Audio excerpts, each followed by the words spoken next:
Hola, somos estudiantes de la Corporación Universitaria Minuto de Dios. Estamos en segundo semestre de Psicología. En esta ocasión vamos a ver la corteza cerebral en la materia de Biología de NRC 12641. Nuestro grupo de trabajo es el grupo número 1, que está conformado por Juan David Acosta Madrigal, Andrés Felipe Céspedes, Marta Liliana Devia y María Isabel Arcila. Vamos a empezar con la definición de corteza cerebral. Bueno, la corteza cerebral es el tejido nervioso que cubre la superficie de los hemisferios cerebrales. Es, ante todo, una delgada capa de materia gris. Si la extendiéramos, ocuparía aproximadamente 0,25 metros de espacio.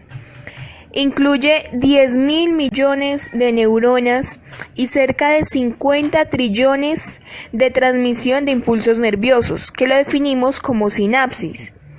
Es aquí donde ocurren la percepción, la imaginación, el pensamiento, el juicio y la decisión. En ella encontramos tres tipos básicos de corteza. La primera es la isocorteza. Es la más nueva o la corteza más reciente. Es la última en aparecer en la evolución del cerebro. Se encarga de los procesos de raciocinio. Por definirlo de alguna manera, es la parte consciente del cerebro. La segunda es la paleocorteza. Es la parte de la corteza cerebral que corresponde a las áreas de terminación de las vías olfatorias. Se origina en la corteza olfativa.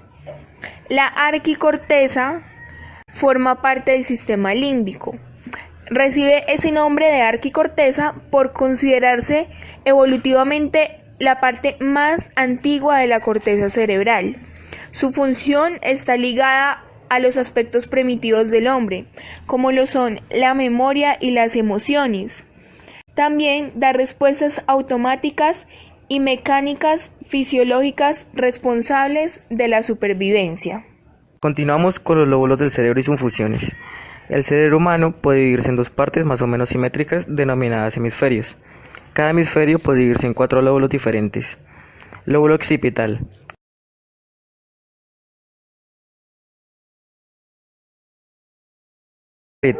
El lóbulo parietal tiene un importante papel en el procesamiento de la información sensorial procedente de varias partes del cuerpo, el conocimiento de los números y sus relaciones y en la manipulación de los objetos. Lóbulo temporal. Las principales funciones que residen en el lóbulo temporal tienen que ver con la memoria. El lóbulo temporal denominante está implicado en el recuerdo de palabras y nombres de los objetos. El lóbulo temporal no dominante, por el contrario, está implicado en nuestra memoria visual. Lóbulo frontal. El lóbulo frontal se relaciona con el control de los impulsos, el juicio, la producción del lenguaje, la memoria funcional, funciones motoras, comportamiento sexual, socialización y espontaneidad.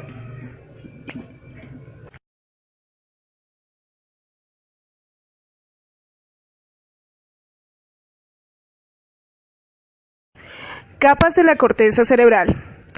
Han aumentado gracias a la evolución y con ello los procesos cognitivos. Estas capas están ubicadas bajo la piel madre.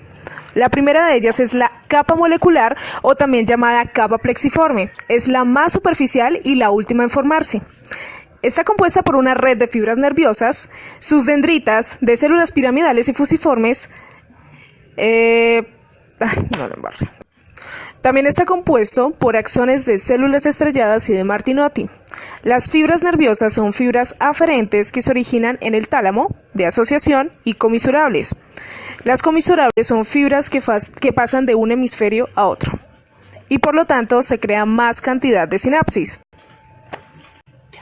La segunda de las capas es la capa granular externa.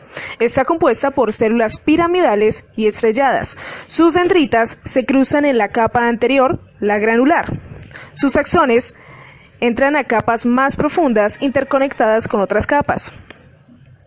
La tercera de las capas es la capa piramidal externa, que está compuesto por células piramidales. Sus dendritas pasan hasta la capa molecular y sus axones viajan hasta la sustancia blanca de la corteza. Capa granular interna. Está compuesto por células estrelladas compactas o comprimidas. Sus fibras son horizontales, conocidas también como la banda externa de Baillargeon. La quinta es la capa ganglionar o capa piramidal interna y está compuesta por células piramidales de medio y gran tamaño, así como células estrelladas y de Martinotti. Está compuesto por fibras horizontales que también conforman la banda interna de Baillargeon. Para concluir, la última capa, llamada multiforme o polimórfica también, está compuesta por células fusiformes y piramidales. Estas envían información al tálamo, a la corteza y a los núcleos estriados. Entran en la sustancia blanca que está subyacente o debajo.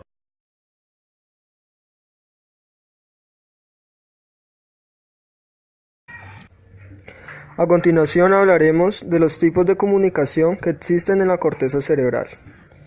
Entre ellos se encuentran las neuronas aferentes o sensitivas, lo cual conducen impulsos de los receptores como la piel al cerebro y la médula espinal.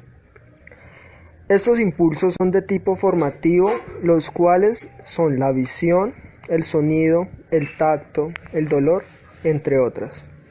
Además, también se encuentran las neuronas eferentes o motoras, lo cual conducen impulsos del cerebro y la médula espinal hasta los receptores tales como los músculos o glándulas exocrinas. Es decir, dichas neuronas son el motor de los nervios espinales y craneales. En las vías aferentes y eferente se encuentran unas vías motoras en el cual transmiten información desde una parte externa del cuerpo hacia el cerebro. Además, en la eferente conduce sangre, secreciones, impulsos nerviosos en sentido contrario. Hay un fisiólogo llamado Iván Petrovich Pavlov que dedicó la mayor parte de sus esfuerzos investigativos al de la corteza cerebral. Para ello utilizó perros en los que controlaba su secreción salivar como respuesta a diferentes estímulos que eran aplicados. De esta forma, variando la intensidad de los distintos tipos de estímulos que les aplicaba a los perros, llegó a una serie de conclusiones acerca de la